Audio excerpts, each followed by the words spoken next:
precincts of the Minneapolis. Di dunia yang katanya makin bebas, justru makin banyak orang yang merasa kehilangan arah. Mereka bisa bicara semaunya, menyebarkan apapun, bahkan memfitnah siapa saja, dan itu disebut kebebasan. Tapi di tempat lain, di Cina, justru muncul sistem yang membuat orang harus berpikir dua kali sebelum bertindak. Bukan karena takut, tapi karena tahu. Setiap tindakan ada nilainya, setiap sikap ada skornya. Inilah sistem skor sosial Cina, sebuah proyek sosial berskala nasional yang sejak tahun 2014 mulai diuji coba di berbagai kota. Pemerintah tidak menyebut ini sebagai sistem pengawasan, melainkan sistem manajemen kepercayaan. Tapi di Barat, istilah yang muncul justru distopia digital. Human Rights Watch menyebut sistem ini sebagai bentuk pelanggaran hak asasi manusia modern. Mereka menuduh pemerintah Cina membangun negara pengawasan, di mana setiap individu hidup dalam bayang-bayang kamera dan big data. Dunia Barat melihat ini sebagai ancaman terhadap nilai-nilai individualisme. Tapi anehnya, ketika ditanya kepada rakyat Cina sendiri, hasilnya sangat berbeda. Survei dari China Data Lab, sebuah inisiatif dari University of California San Diego, menunjukkan bahwa sekitar 80% warga Cina mendukung sistem ini. Mereka tidak melihatnya sebagai penjajahan privasi, melainkan sebagai bentuk keadilan baru, di mana orang yang bertindak baik akan mendapatkan keuntungan sosial, dan orang yang tidak bertanggung jawab harus menerima akibatnya. Ini bukan sekadar teori. Di kota-kota seperti Rongcheng, sistem ini sudah berjalan penuh. Warga mendapatkan skor awal 1000 poin.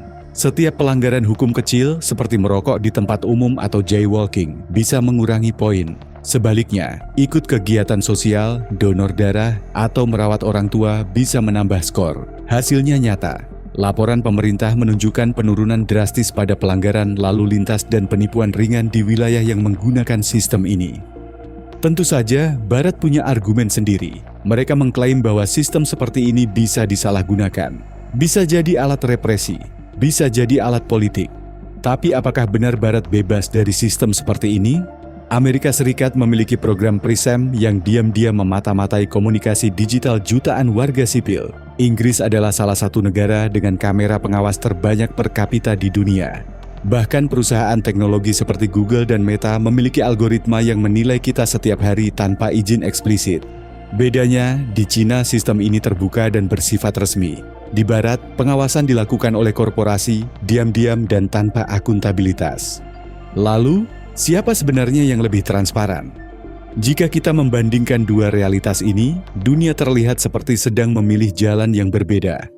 Di satu sisi, masyarakat Barat terus mempertahankan kebebasan mutlak, bahkan ketika itu membawa dampak negatif. Hoaks yang merusak pemilu, ujaran kebencian yang mendorong kekerasan, dan teori konspirasi yang membunuh akal sehat. Di sisi lain, Cina membangun sistem sosial berbasis skor yang jelas-jelas memengaruhi perilaku masyarakat. Contoh nyata adalah di bidang transportasi. Pada 2018, lebih dari 23 juta warga Cina yang memiliki skor rendah tidak bisa membeli tiket pesawat atau kereta cepat, tapi jumlah pelanggaran lalu lintas menurun drastis. Sementara itu, di negara bebas seperti Amerika, penembakan massal menjadi hal yang rutin. Kontrol senjata gagal, dan semua berlindung di balik frasa hak konstitusional. Di Cina, bahkan aplikasi kencan mulai menampilkan skor sosial sebagai bagian dari profil, bukan karena dipaksa, tapi karena dianggap mencerminkan tanggung jawab personal. Pekerjaan, pinjaman bank, bahkan akses ke sekolah anak bisa dipengaruhi skor. Banyak yang menyebut ini sebagai sosialisme digital. Tapi di sisi lain, sistem ini mendorong warga untuk berperilaku baik, menjadi tetangga yang bisa dipercaya, menjadi orang tua yang taat aturan. Sebagian besar warga Cina tidak menganggap ini sebagai pelanggaran kebebasan. Justru mereka merasa sistem ini adil karena setiap orang tahu aturan mainnya. Semua diawasi, tapi semua juga diberi kesempatan memperbaiki diri. Bandingkan dengan dunia Barat, di mana privasi dianggap segalanya. Tapi ironisnya, data pribadi justru bocor ke perusahaan asing. Ucapan kebencian dibiarkan dengan dalih kebebasan berpendapat, dan hasilnya adalah masyarakat yang makin terpecah, makin curiga, dan makin sulit percaya satu sama lain. Cina memilih jalan berbeda.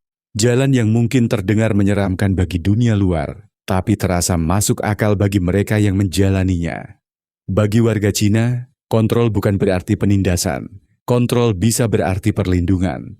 Mereka melihat hasilnya setiap hari. Jalanan lebih aman, layanan publik lebih efisien, dan masyarakat lebih tertib. Sistem ini tentu bukan tanpa risiko. Penyalahgunaan bisa saja terjadi, tapi begitu juga dengan kebebasan tanpa batas. Yang satu menciptakan ketakutan akan pengawasan, yang lain menciptakan kekacauan tanpa aturan.